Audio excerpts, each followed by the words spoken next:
Hello students, एक बार फिर से बहुत बहुत स्वागत है। और आज इस लेक्चर में बात करने वाले हैं जो आपका सॉइल साइंस चल रहा है, एग्रोनॉमी का इंट्रोडक्शन चल रहा है, तो उसमें सेकंड पार्ट की बात करने वाले हैं। अपन ने देखा था लास्ट जो लेक्चर है उसमें कि आपकी जो मृदा है उसका निर्माण किस प्रकार से हुआ है, कौन कौन सी उसकी शाखाएं हैं। तो उसी क्रम को आगे बढ़ाते हुए जो बात करने वाले हैं, नेक्स्ट पॉइंट को लेके बात करने वाले हैं। तो चलिए बात करते हैं नेक्स्ट पॉइंट की। तो यहाँ पे एक शब्द आपने देखा होगा आजकल काफी ज्यादा ट्रेंडिंग में चल रहा है। और अगर वर्ष 2015 की बात की जाए, वर्ष 2015 की बात की जाए तो उस पे काफी ज्यादा काम हुआ है आपके मृदा विज्ञान पे। तो जो अपन स्टार्ट करने वाले हैं आज मृदा विज्ञान के सेकंड पार्ट की बात कर रहे हैं। देखिएगा, मृदा विज्ञान, इसमें अगर बात करें, आपने दोनों शाखाओं को अच्छे से समझ लिया है, दोनों शाखाओं से अच्छे से समझ लिया है कि एक पेडोलॉजी होती है और दूसरी एडोफोलॉजी। अब देखिए यहाँ पे अगर बात की जाए वर्ष 2015 की, वर्ष 2015 की अगर बात की जाए तो इस पे काफी ज्यादा कार्य हुआ है। आपके जो प्रधानमंत्री श्री नरेंद्र मोदी है उन्होंने भी काफी ज्यादा इस पे जोर दिया है, क्योंकि आप सभी को पता है कि 2022 तक जो किसानों की आय दुगना करने का जो कंसेप्ट है, आपने नाम सुना होगा, आय दो गुना, आय दो गुना। और आय दो गुना कब होगी? जब किसानों का उत्पादन ज्यादा से ज्यादा होगा। और उत्पादन ज्यादा से ज्यादा कब होगा? जब आपकी एक अच्छी मृदा रहेगी, क्योंकि किसी भी प्रकार की फसल को आप लगाएंगे तो उसके लिए जरूरी है उस मृदा के गुणों की आवश्यकता की। तो यहाँ पे इस मृदा के जितने गुण अच्छे होंगे उतना ही क्या होगा? आय बढ़ेगा। तो वर्तमान समय की अगर बात कर रहे हैं, वर्तमान की अगर मैं बात करूं तो यहाँ पे अभी तो 2021 चल रहा है, लेकिन 2015 में जो सबसे ज्यादा कार्य किया गया वो मृदा विज्ञान पे कार्य हुआ। ठीक है, तो यहाँ पे आपने एक चीज सुनी होगी, एक और चीज सुनी होगी इस मृदा विज्ञान की। तो यहाँ इस 2015 को अंतरराष्ट्रीय मृदा वर्ष भी घोषित किया गया है। तो यहाँ पे आप याद रखेंगे, अंतरराष्ट्रीय, अंतरराष्ट्रीय मृदा वर्ष, अंतरराष्ट्रीय मृदा वर्ष घोषित किया गया है। इसी के साथ में एक चीज आपने सुनी होगी, मृदा स्वास्थ्य कार्ड। नाम सुना होगा आपने, आई होप, स्वास्थ्य कार्ड। ओके, तो यहाँ पे आपका जो जिस प्रकार से आप खुद की डिटेल होती है, आधार कार्ड होता है, आधार कार्ड होता है, इसके अलावा कई सारे कार्ड होते हैं जो आपको एक इस चीज का प्रूफ देता है कि आप इस चीज से रिलेटेड है और आपकी पोजीशन या आपकी जो भी पोस्ट है आपकी ये वाली है। तो यहाँ आपका उसी प्रकार से एक मृदा का डिटेल, मृदा का डिटेल के साथ में एक कार्ड बनाया गया जिसका नाम रखा गया मृदा स्वास्थ्य कार्ड।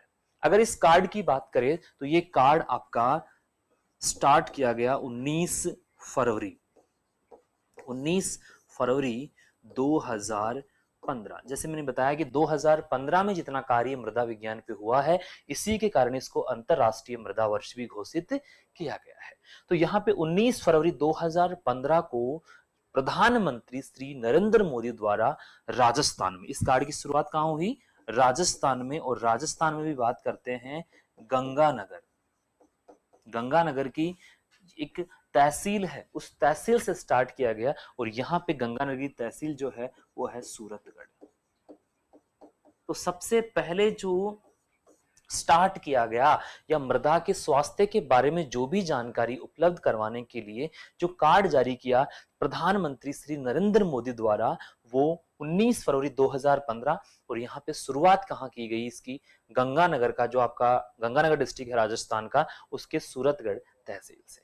ठीक है, और इसकी शुरुआत किसने की? प्रधानमंत्री ने। किसने की?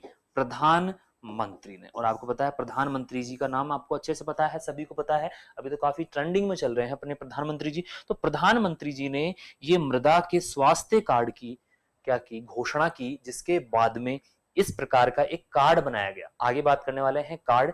और यहाँ पे कार्ड में किसके ध्यान रखी, किसके बारे में इंफॉर्मेशन रहेगी? तो ये आपको पता चल रहा है कि मृदा का स्वास्थ्य संबंधित जानकारी उसमें उपलब्ध रहेगी। तो मृदा के स्वास्थ्य के संबंधित जो भी जानकारी है वो इस कार्ड में लिखा जाएगा, ताकि जो भी आपके पोषक तत्व की कमी पाई जाती है उसी को किसान खेत में प्रयोग करे। और इसके लिए एक स्लोगन भी दिया गया, उस स्लोगन का नाम रखें। उस स्लोगन की अगर बात करते हैं तो वो था स्वस्थ धरा, स्वस्थ धरा खेत हरा। ये काफी बार पूछा जाता है, देखिएगा इसको समझने की कोशिश कीजिएगा कि अगर आपकी स्वस्थ धरा, धरा का मतलब क्या है यहाँ पे मृदा, अगर आपकी मृदा स्वस्थ है, उसमें पोषक तत्व काफी अच्छे मात्रा में उपलब्ध है, तो उसका स्वास्थ्य बिल्कुल ठीक है।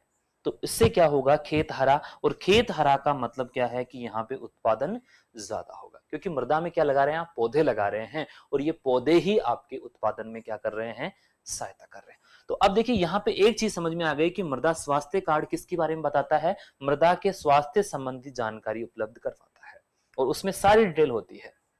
ठीक है, शुरुआत कब हुई, 19 फरवरी 2015 को राजस्थान के गंगानगर डिस्ट्रिक्ट में सूरतगढ़ जो तहसील है वहां से शुरुआत की गई। और शुरुआत करने वाले जो व्यक्ति थे वो थे प्रधानमंत्री श्री नरेंद्र मोदी। ठीक है, इसी के साथ में बात करें, यहाँ पे अंतरराष्ट्रीय जो मृदा वर्ष है वो घोषित किया गया है 2015 को। इसी प्रकार से बात करते हैं अंतरराष्ट्रीय, ये तो क्या है, वर्ष है। और अगर दिवस की बात करते हैं, अंतरराष्ट्रीय मृदा दिवस, तो वो है आपका 5 दिसंबर। काफी ज्यादा बार पूछा गया क्वेश्चन है कि अंतरराष्ट्रीय मृदा दिवस कब घोषित किया गया है, तो 5 दिसंबर को अंतरराष्ट्रीय मृदा रूप जो दिवस है उसके रूप में मनाया जाता है। अब देखिए आगे बात करने वाले हैं कि ये मृदा स्वास्थ्य कार्ड क्या है, इसको अपन डिटेल से देखने वाले हैं। देखिएगा, मृदा स्वास्थ्य कार्ड, ओके। अब देखिए यहाँ पे जिस प्रकार से आपने देखा होगा आपका राशन कार्ड होता है, ये आपका राशन कार्ड इस प्रकार से होता है, इसमें 2 पेज होते हैं इस प्रकार से, तो इसमें इस प्रकार के कॉलम बने होते हैं। ठीक है, इसी प्रकार के क्या होंगे, इसमें कॉलम होंगे। अगर आप स्टार्टिंग में बात करें, इसके पेज की बात करें, तो उस पे क्या होगा, किसान का नाम होगा, उसके पास में कितनी जमीन है। अब देखिए यहाँ पे स्वास्थ्य संबंधित जानकारी होगी, ये क्या है आपका स्वास्थ्य कार्ड। ओके, अब स्वास्थ्य संबंधित जानकारी होगी, आपने देखा होगा कि एनपीके है, ये क्या है आपके, इसमें पोषक तत्व है। ठीक है, तो ये सारी डिटेल इसमें क्या होगी, ऐड की जाती है उसमें पूरी की पूरी। जैसे आप कोई भी डायग्नोसिस करवाते हैं, कोई भी जांच करवाते हैं, तो आपकी बॉडी के बारे में जो भी इंफॉर्मेशन है, जैसे हीमोग्लोबिन कितना है, कितना होना चाहिए। ओके, तो यहाँ पे मान लीजिएगा कि नाइट्रोजन के बारे में डिटेल दी गई है। फॉर एग्जाम्पल आप समझना इसको, इसमें नाइट्रोजन के बारे में डिटेल दी गई है। नाइट्रोजन इसमें कितना है, मान लीजिए 1% है। ठीक है, होना कितना चाहिए, 1.5% होना चाहिए। तो सेकेंड कॉलम में क्या होगा, जितना होना चाहिए। अब यहाँ पे क्या है, इसकी कमी है, क्योंकि यहाँ तो 1% ही है, तो यहाँ पे लिखा जाएगा कि 0.5 क्या है, कमी है। इस प्रकार की फॉर एग्जाम्पल समझा रहा हूं आपको मैं, इस प्रकार से नहीं दिखा जाता है, इसमें पूरी जानकारी होगी।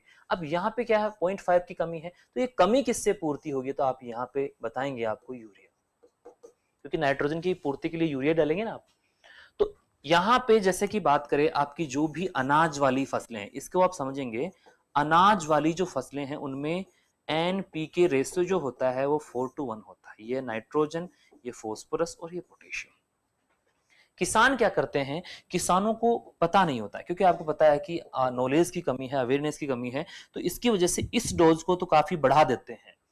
ठीक है, और ये दोनों डोज क्या रहती है आपकी, कांस्टेंट रहती है, यानी कि मुख्य रूप से नाइट्रोजन का ही आप पोषक तत्व के रूप में ज्यादा बढ़ा के दे रहे हैं। तो यही कारण है कि उत्पादन क्या होगा, उत्पादन जो है वो कम होगा। कम कैसे होगा, फसल तो उत्पादन ज्यादा होगी, लेकिन यहाँ पे जो लागत है, लागत क्या हो जाएगी, अधिक हो जाएगी। और ये अधिक लागत हो जाने के कारण आपका ये जो उत्पादन है वो स्वतः ही क्या हो जाएगा, गिर जाएगा।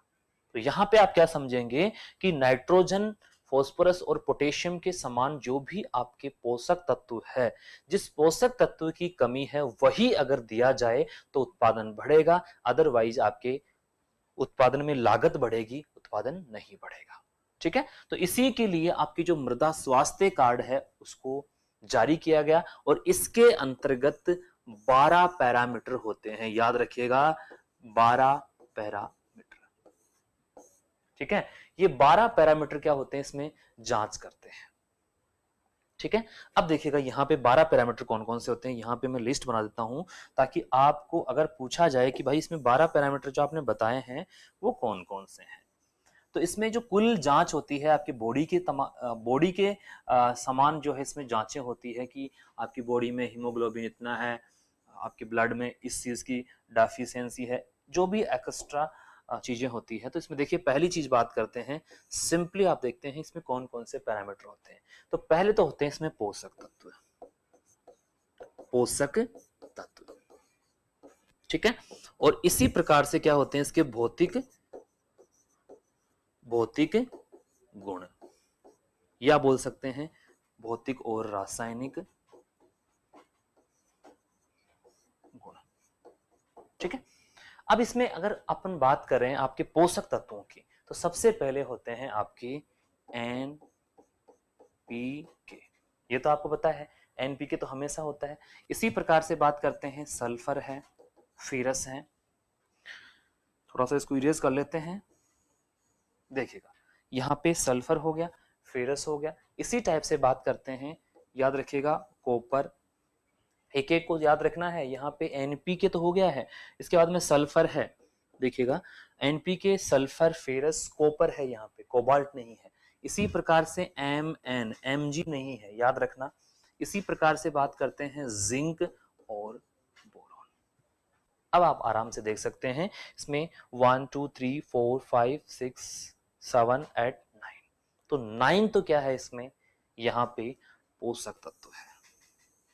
पोषक तत्वों को आप अच्छे से देख लीजिएगा, किसी भी प्रकार का कोई कंफ्यूजन नहीं होना चाहिए।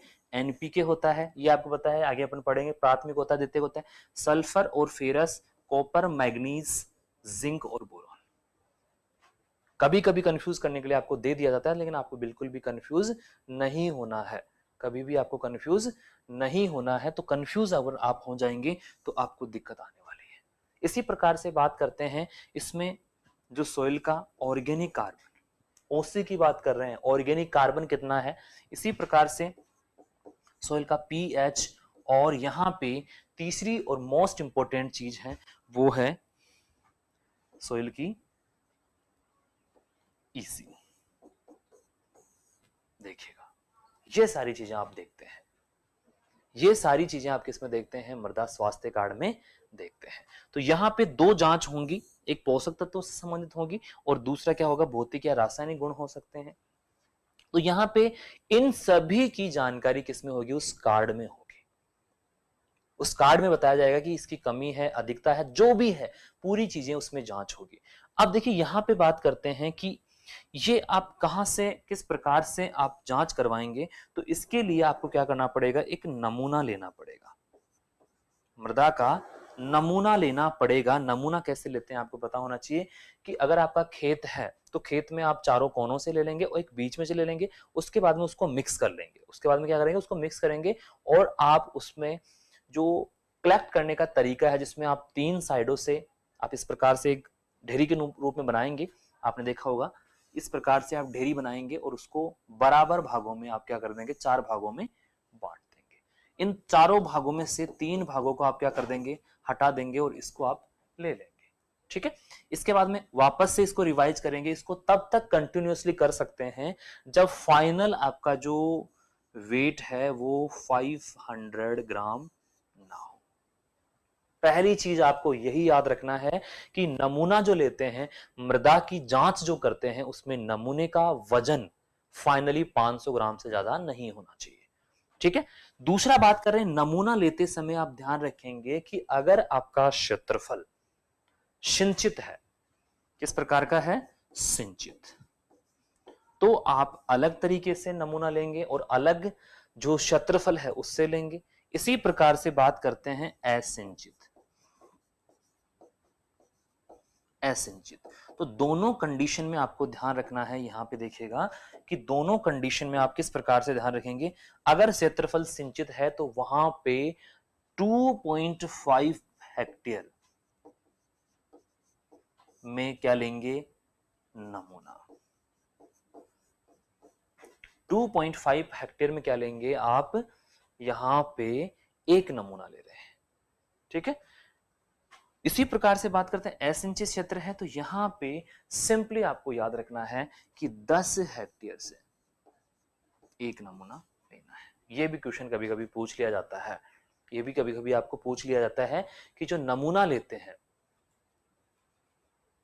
नमूना ले रहे हैं, उसमें आप क्या ध्यान रखेंगे, उसमें आप यही ध्यान रख रहे हैं कि अगर सिंचित क्षेत्रफल है तो उसमें 2.5 हेक्टेयर से एक नमूना लेना है, और अगर असिंचित है तो 10 हेक्टेयर से आपको एक नमूना लेना है, ठीक है। नमूने को आप किस प्रकार से बनाएंगे ये मैंने आपको बता दिया है कि इस प्रकार से एक ढेरी बना लेंगे और इसमें 3 साइड को आप हटा देंगे, जब आप बिल्कुल इसको गोल कर लेंगे, और एक साइड को आप वापस से ले लेंगे।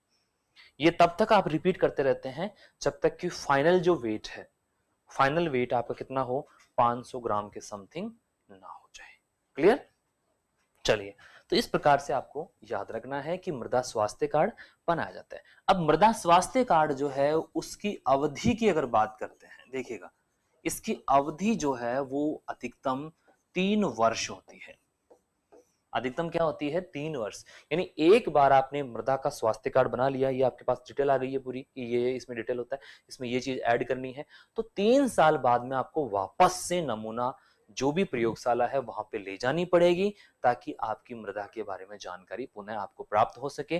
कौन सा पोषक तत्व कम था, वो आपने कई प्रकार के जो खाद उर्वरक डाले उनसे परिवर्तन हुआ या नहीं हुआ, वो जानकारी, तो ये सारी चीजें आपके मृदा स्वास्थ्य कार्ड के अंतर्गत आती है कि 3 साल बाद में आपको वापस से इसको रिवाइज करना पड़ेगा।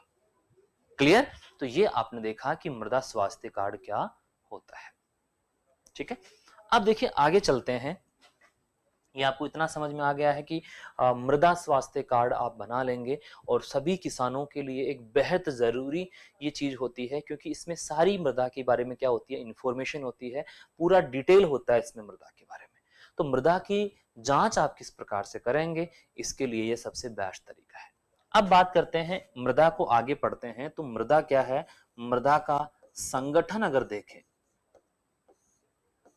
ठीक है, क्योंकि मृदा को आप कंप्लीटली समझना चाह रहे हैं और इसके लिए सबसे इंपॉर्टेंट चीज है उसका संगठन समझ लेना। तो संगठन की बात करते हैं स्टूडेंट, तो यहाँ पे देखिएगा मृदा का संगठन जो होता है उसको आप इस प्रकार से अगर मानेंगे,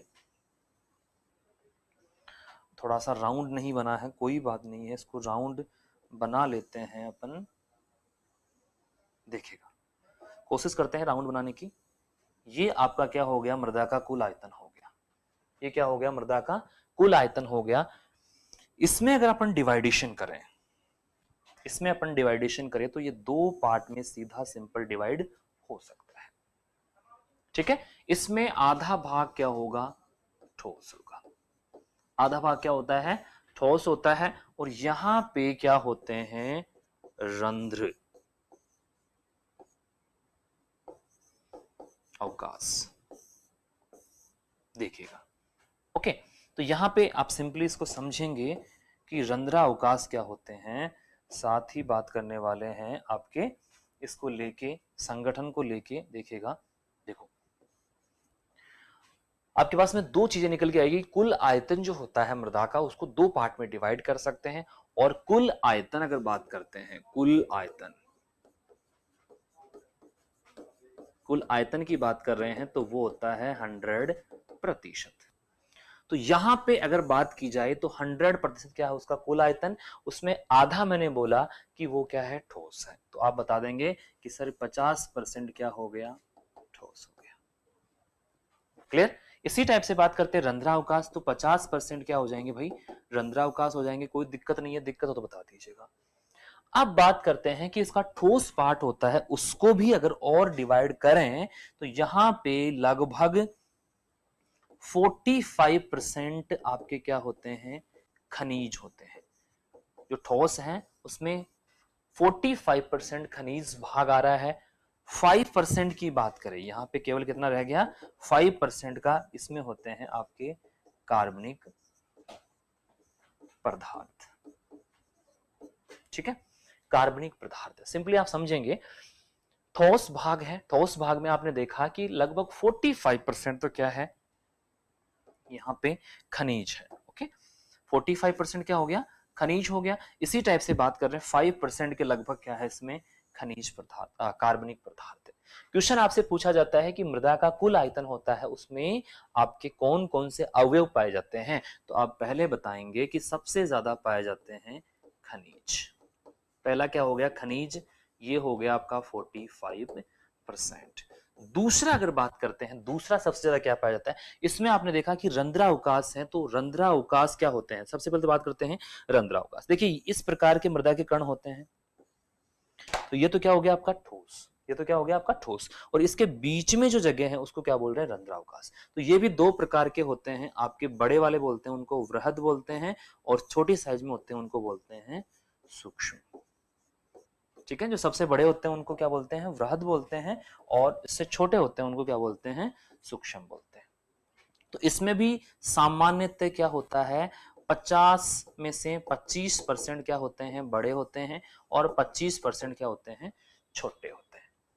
क्लियर, 50 में से बात कर रहे हैं, 25% क्या हो गए, बड़े वाले रंध्र हो गए, और 25% क्या हो गए आपके छोटे वाले रंध्र।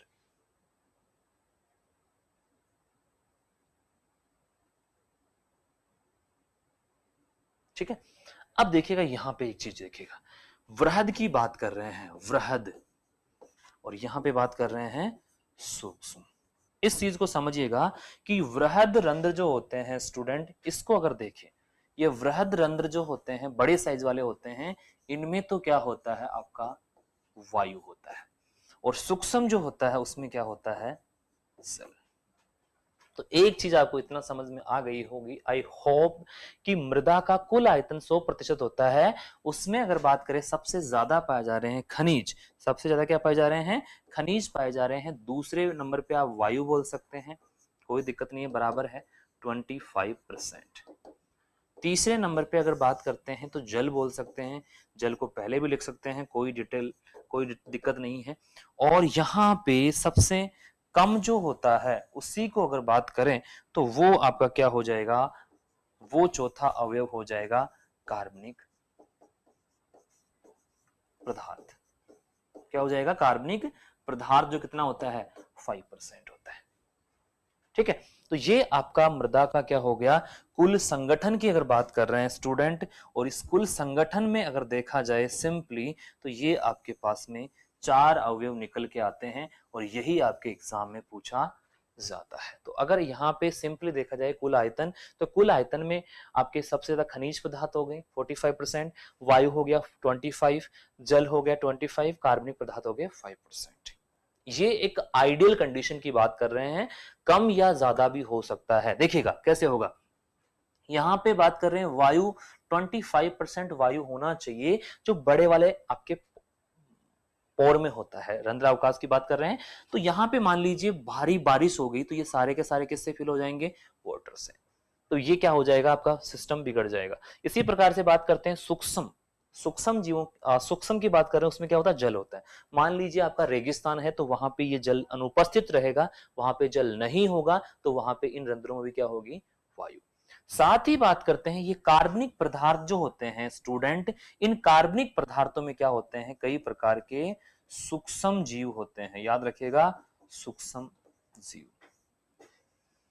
और यहां से भी क्वेश्चन पूछा जाता है कि ये सूक्ष्म जीव होते हैं, तो आगे अपन बात करने वाले हैं, नेक्स्ट स्लाइड में बात करते हैं कि सूक्ष्म जीव जो होते हैं। देखिएगा, सूक्ष्म जीवों की बात कर रहे हैं, यहाँ पे आपके पास में सूक्ष्म जीव है, और ये कहाँ पाए जाते हैं, आपके मृदा में पाए जाते हैं, और मृदा में आपके कार्बनिक पदार्थों से ये भोजन प्राप्त करते हैं। जो आपका कार्बनिक पदार्थ है ना, उसी से क्या कर रहे हैं, ये भोजन प्राप्त कर रहे हैं। ठीक है, भोजन प्राप्त करने के लिए इनके पास में कार्बनिक पदार्थ हैं, और यहां पे सबसे ज्यादा ये क्वेश्चन पूछा गया है। पहले अपन देखते हैं संख्या के आधार पे, संख्या के आधार पे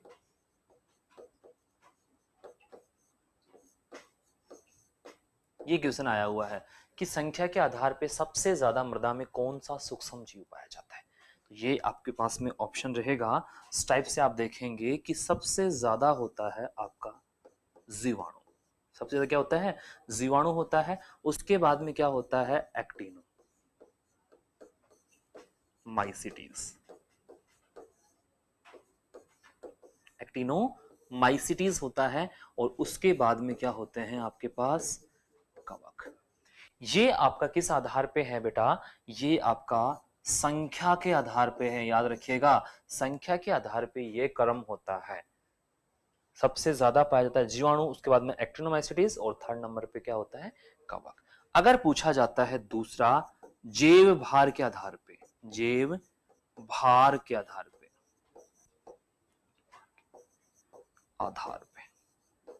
और जैव भार के आधार पे अगर देखा जाए तो सिंपली आपके पास में इस प्रकार से सबसे पहले आ जाएगा कवक, उसके बाद में क्या आएगा? एक्टिनोमाइसिटीज। क्या हो जाएगा? एक्टिनोमाइसिटीज। और थर्ड क्या हो जाएगा? जीवाणु। क्या हो जाएगा? जीवाणु। इसको आप अच्छे से देख लीजिएगा, जीवाणु की बात कर रहा हूं मैं।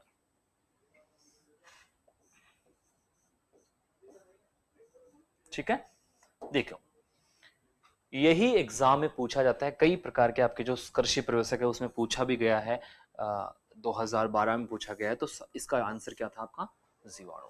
उसमें पूछा गया सिंपल कि मृदा में सबसे ज्यादा पाया जाने वाला सूक्ष्म जीव है। तो अगर आपको जैव भार नहीं दिया जाता है, जैव भार नहीं दिया जाता है, तो फिर आप संख्या के आधार पर उसको समझने की कोशिश करेंगे। उसको समझने की कोशिश किस प्रकार से करेंगे कि सबसे ज्यादा जीवाणु होता है, उसके बाद एक्टिनोमाइसिटीज और कवक। ये संख्या के आधार पे। इसी टाइप से बात करें जैव भार के आधार पे, तो यहाँ पे कवक फिर फर्स्ट नंबर पे आ जाएगा। ठीक है, अब देखिए नेक्स्ट बात करते हैं कि मृदा आपको और किस प्रकार से हेल्प कर सकती है। तो मृदा क्या है? देखिएगा, मृदा जो आपका जीवन है, मनुष्य का जो जीवन है, तो उसके लिए सबसे उपयोगी मृदा क्या है? मनुष्य के लिए, मनुष्य जीवन के लिए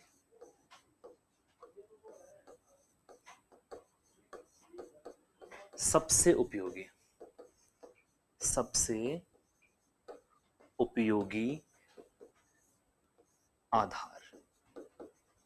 आधार क्यों बोला? देखिए यहां पे इसको समझिएगा, ये लाइन आपने क्यों लिखी है कि यहां पे सबसे उपयोगी आधार इसलिए है क्योंकि खाद्यान्न की बात कर रहे हैं। जो खाद्य है, ठीक है, उसमें आपकी सबसे इंपॉर्टेंट चीज है वो है भोजन।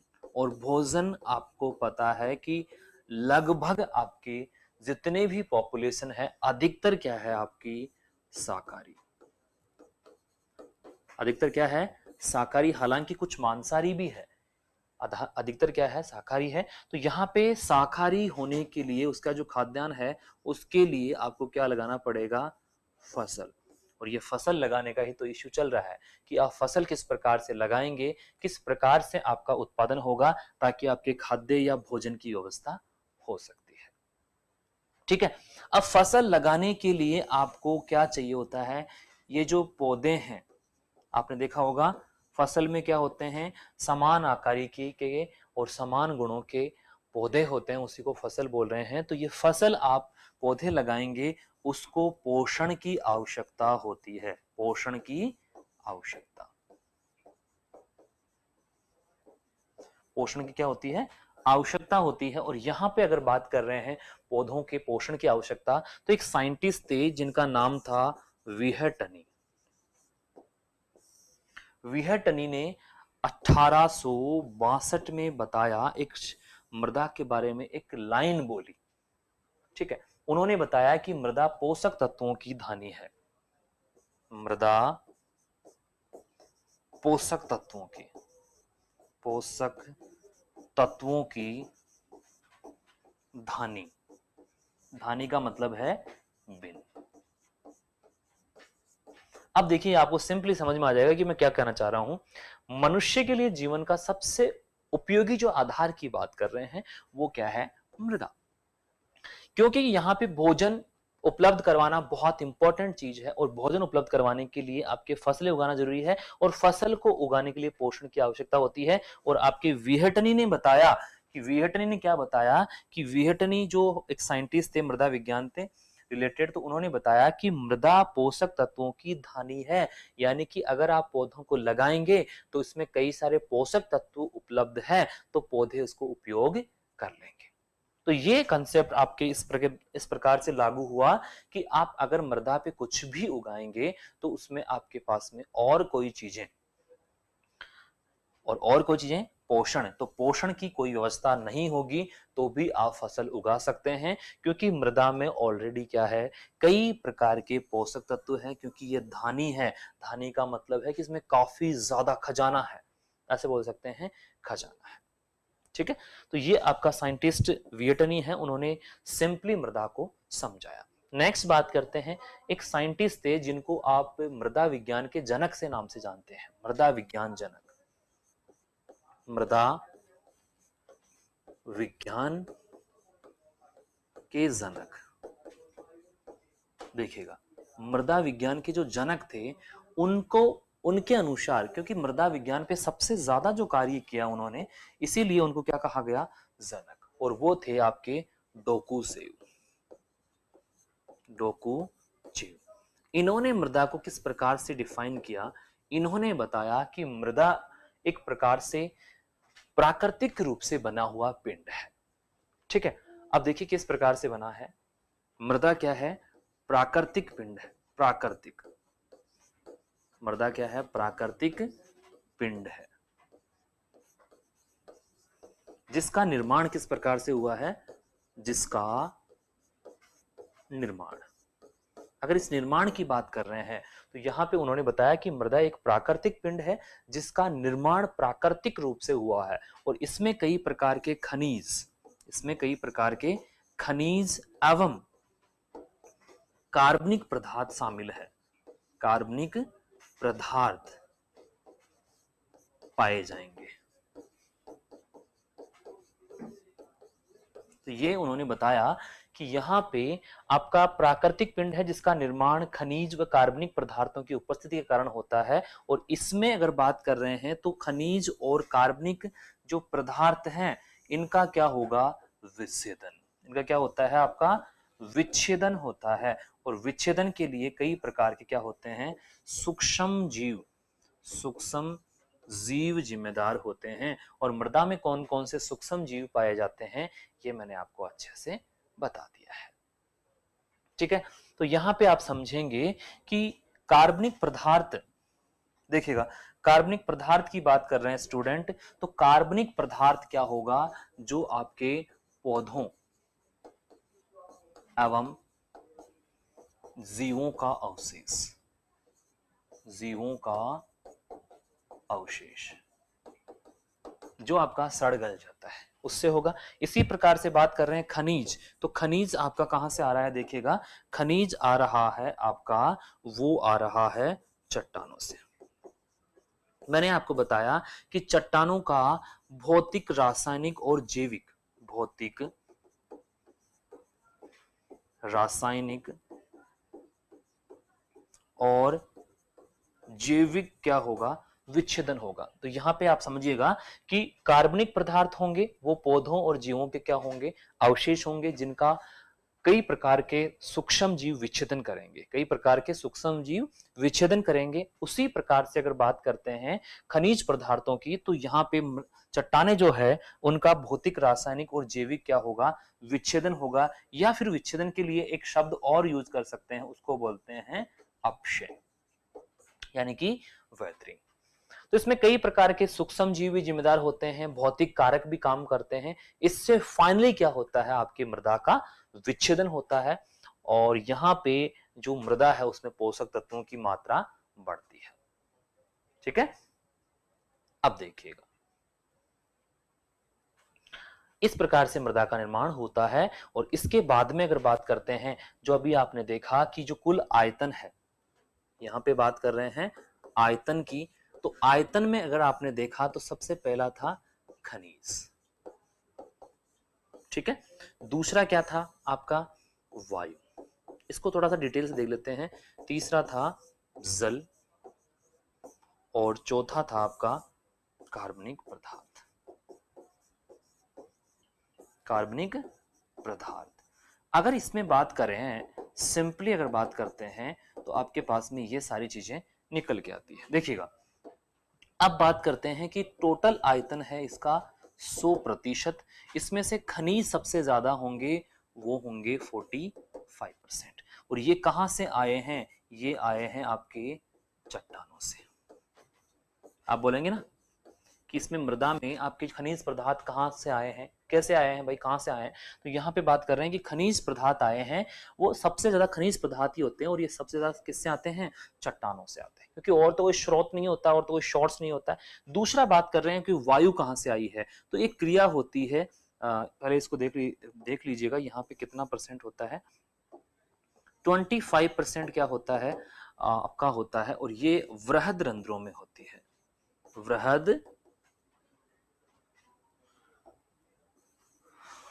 वृहद आपके जो रंध्र होते हैं, वृहद रंध्रों में, और ये एक वायुमंडल में एक क्रिया होती है विसरण। आपने नाम सुना होगा, विसरण। तो विसरण के फलस्वरूप ये वायुमंडल से आपके कहा जाती है? मृदा में आ जाती है, और मृदा से वापस वायुमंडल में चली जाती है। एक आदान प्रदान चलता रहता है, उसको बोलते हैं अविसरण। इसी प्रकार से बात करते हैं जल। जल होता है 25%, और ये या तो किस में आएगा? आपके सूक्ष्म रंध्रों में होगा, ये तो चीज आप समझेंगे, सूक्ष्म में होगा, सूक्ष्म रंध्रों में। और इसका आगमन कहां से हुआ है? या तो वर्षा से होगा, या फिर आपका सिंचाई से। इसके अलावा कोई स्रोत नहीं होता है कि मृदा में क्या हो? जल की उपलब्धता हो। इसी प्रकार से बात करते कार्बनिक पदार्थ, तो ये कितने होते हैं? 5%, और ये आते हैं आपके कार्बनिक पदार्थ, यानी कि कार्बनिक पदार्थ के सड़ने गलने से आया हुआ पदार्थ। तो ये इस प्रकार से आप मृदा को समझ सकते हैं। अब चीज देखिएगा, एक चीज देखिएगा कि सामान्य जो वायुमंडल होता है, सामान्य वायुमंडल की तुलना में अगर बात करें, तो सामान्य वायुमंडल में और मृदा में पाई जाने वाली जो एयर है, जो वायु है, उसमें थोड़ा सा डिफरेंस होता है। सामान्य जो वायुमंडल है उसमें नाइट्रोजन, CO2 और O2 का अगर लेवल देखें तो ये 78% होगा। यहाँ पे बात करते हैं ये 0.03% होगा, और इसी प्रकार से बात करते हैं तो ये 20% 3% के लगभग 20.8% के समथिंग होता है। ये बात कर रहे हैं सामान्य वातावरण में। और अगर पूछा जाए आपको मृदा में, यहाँ पे लिख देता हूं ये वातावरण, ये किसमें होगा? वातावरण में। मृदा में अगर पूछा जाता है तो ये सबसे 78% के समथिंग होगा आपका नाइट्रोजन। इसी प्रकार से 20% के समथिंग होगा आपका ऑक्सीजन। और यहाँ पे आप CO2 देखेंगे तो वो आपको अच्छे से देखना है, ये आपका 0.3% ही होगा। यही चीज मैं आपको बताना चाह रहा हूं कि यहाँ पे थोड़ा सा आपका ऑक्सीजन लेवल क्या होता है? कम होता है, जबकि CO2 की मात्रा ज्यादा होती है।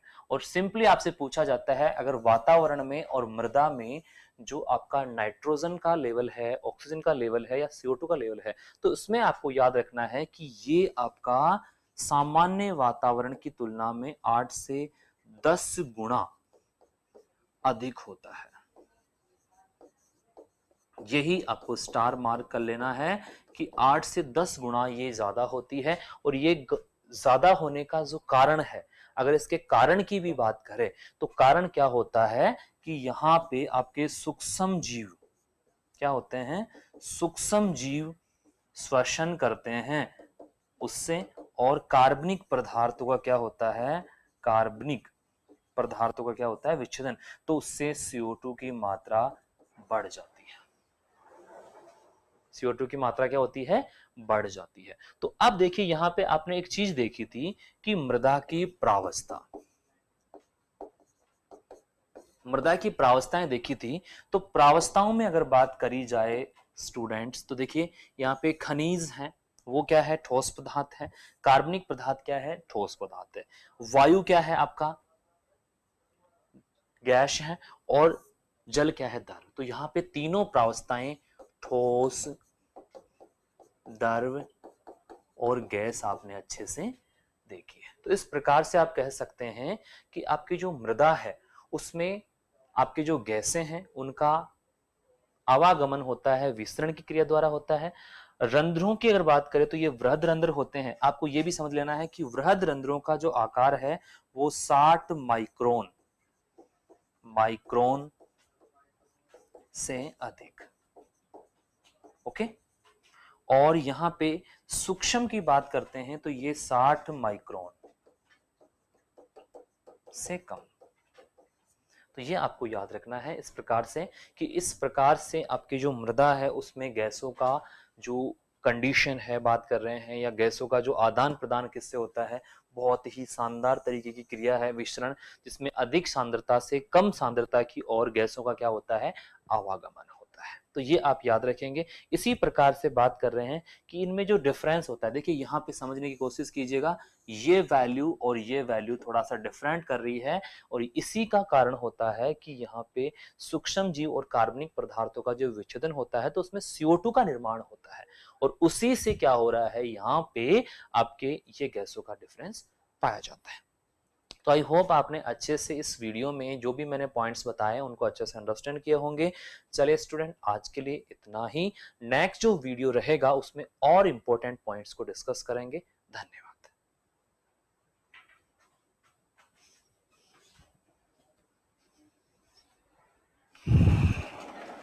सबको बोलने लगा